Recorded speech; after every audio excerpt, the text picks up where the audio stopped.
Hello everyone, we're here in the ice cream social. There's ice cream there somewhere. Wait, give me a second. Let's see.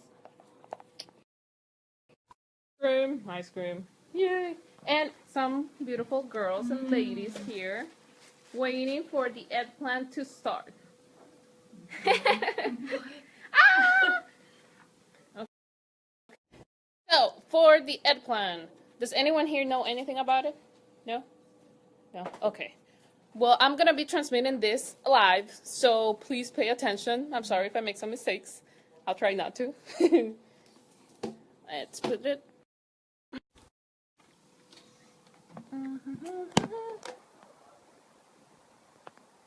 Hi, Francisco. Don't fall. Do you want to hold it? Or do you want to hold it? Cool. Can you hold this? No! You want to turn the light off? Yes. Okay, first of all, what do you know about my EdPlan? Does anyone wants to answer that question? No? Oh my God, such an amazing time. What's my EdPlan? What you know about my EdPlan? We can plan our education. Okay. And anything else that you can tell us about my EdPlan? No. Okay, no problem. That's why I'm here for, to let you guys know about my EdPlan. Let's click this slide. Right here? Actually, here. Okay, so what is my EdPlan? First question, what is my EdPlan? My EdPlan is actually a plan that you can choose and you work with a counselor to build. So once you have this plan, it's educational, so you can know which classes you gotta take during the time you're at school. That's a good thing? Yes. Okay. Then, why is it important to know how to read and understand my EdPlan? It's important because, first of all, once you know which classes you want to take and you have to take, then you can have a better opportunity to transfer. Also, if you're not planning to transfer, you won't have extra time and you will just use the specific semesters that you have to be here. For example, someone who's taking a certificate doesn't want to spend 3 years of college when you can spend only 2 years, right?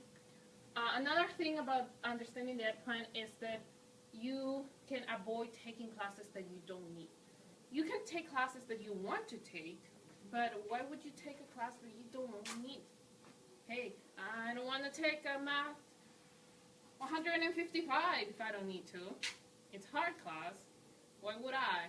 But if you do need, then you can be able to see it in the EdPlan, which will be a really good thing. Then I'll be going through how to use my EdPlan. We're going to go step by step, how to log in, what you can see inside the EdPlan, and everything else. And then what are the pros and cons? We're going to make a list among us of what we have learned, and we'll find out if we do like it and what we can find, what are the good sides and what could be the bad sides of it. Since my clicker just disappeared. Oh, let me do it.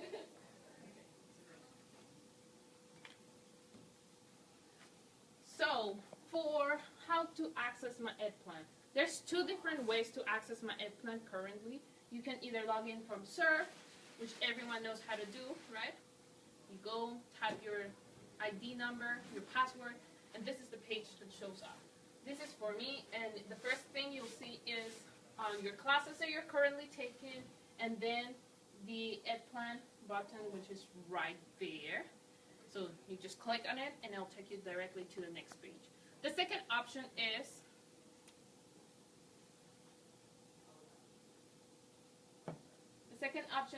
from Blackboard. However, I must tell you the Blackboard is going off, and this college won't be using it anymore. If I'm not wrong, by next year. Some teachers are already using other programs such as Canvas and Doodle. For this semester and summer, you'll be able to still log in to EdPlan, my EdPlan, by going to your Blackboard, which can be accessed just the same as Surf ID.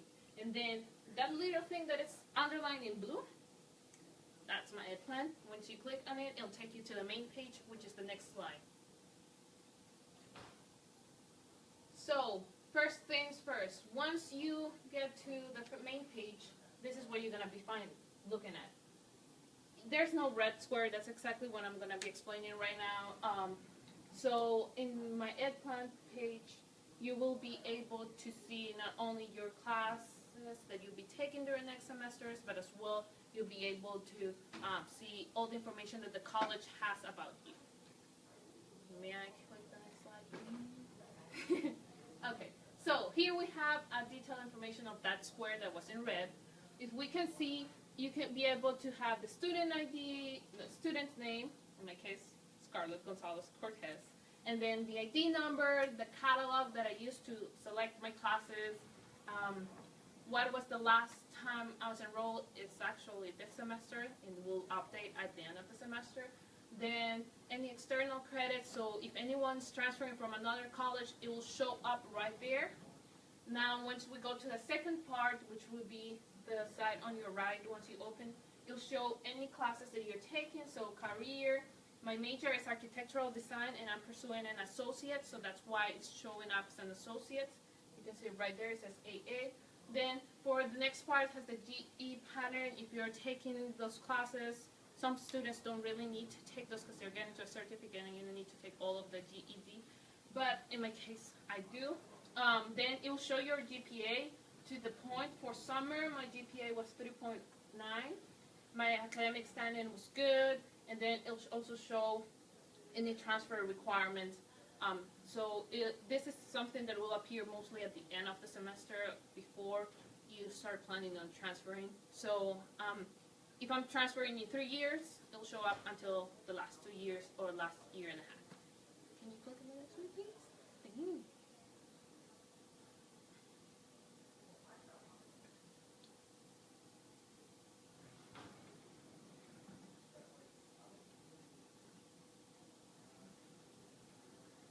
Click again. No?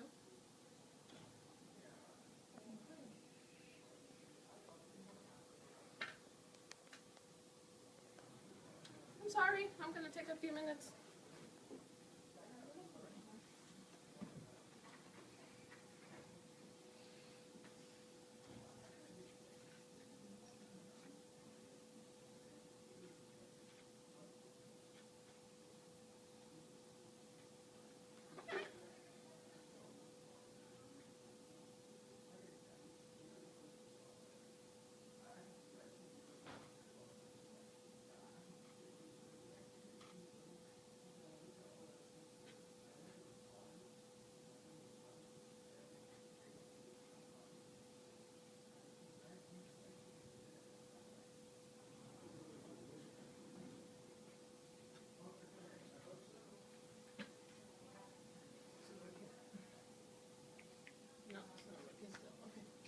Then please.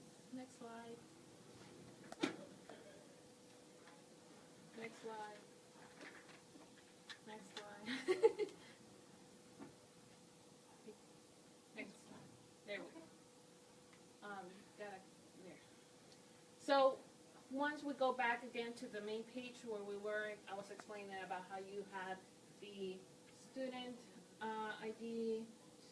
This is the little chart that I explained before. Now we're going to be going over, can you click again please? We're going to go over the different issues in the top.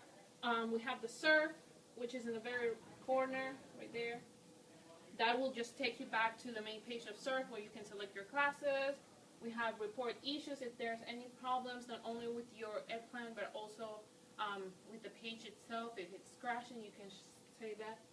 We have assist.org, which we're going to be going over. And finally, we have logout. Can you please click on assist.org? Once you go to assist.org and you click on it, it'll take you to this main page where you'll be able to see where you want to transfer. So for those who want to transfer, they can just go there and select the class. It'll show in the very top the college you're from, and then you can select the university you want to go to. We can select any of them. Which one do you want? Would you like to see? Anyone here wants to know anything about any specific university? They have heard of? Let's go to Berkeley. Okay. Okay, so if anyone wants to transfer to Berkeley, then you select the class, and then you can select the department you want to transfer to. How about civil Yeah, engineering? let's go with civil engineer. Once you get there, this is something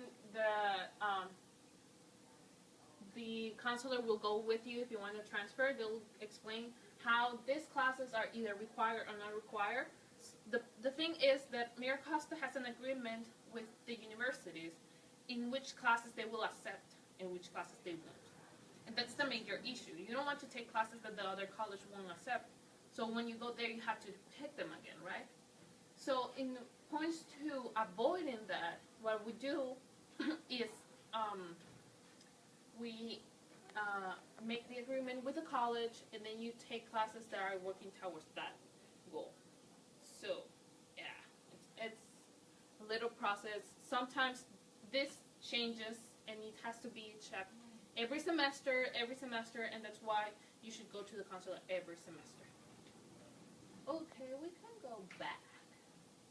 Okay, let me just see the computer science because it is a different major, so this makes more sense. Okay. Okay, so if you see it right there, Okay. if you see it right there, it'll show you like the class.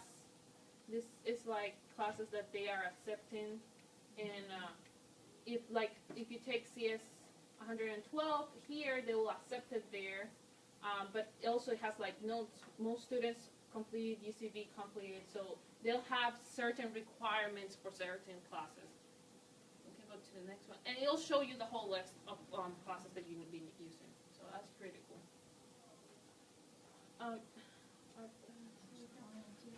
Presentation, right?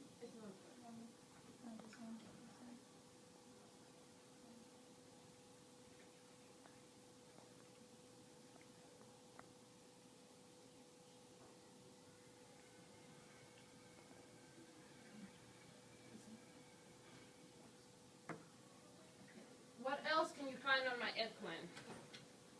Well, on my EdPlan you can also find, as I said, all those pages are report issue and assist.org, which are very important. If we can click next, please. Again. Okay, also we can go to educational plans, and once we click an educational plan, so click next. Again, you'll get to this page, this main page right there. The most important part of this is how to understand which classes you'll be taking in which semester. So a very cool thing is that it'll let you know which class and when semester you have to take it. For me, I will have to take in spring 2017, which is this one. I will be taking Math 150, Communications, Art, and History. However, I found that I don't need art, and I had to change art for another class. What I did was I take another GE class, which is another communication class.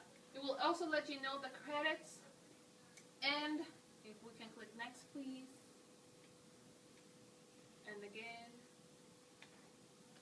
And again. And again. Okay, and again. There, that's it. Okay, so as I was saying, you can let you know when. And if you scroll down, it lets you know the next semesters, so you can be very sure which classes you want to have to take. We have also the comments. So I have 12 units, however, I still need another class. So that's why it says any course from Plan C, Area 3. So I will just go to Plan C, which is the one I'm following, and then it'll let me know. That's basically what you can do on my EdPlan. And this will save you time at school, it will save you not taking classes, it can save you money, because if you take a class that you don't have to take, then you pay for that class. And the other thing will be, yeah, okay, and you cannot edit my EdPlan. You have to go to a counselor, and then they will help you edit it. They're the only ones who can do that. That's why you should meet with them every semester. Okay, so let me see if I take the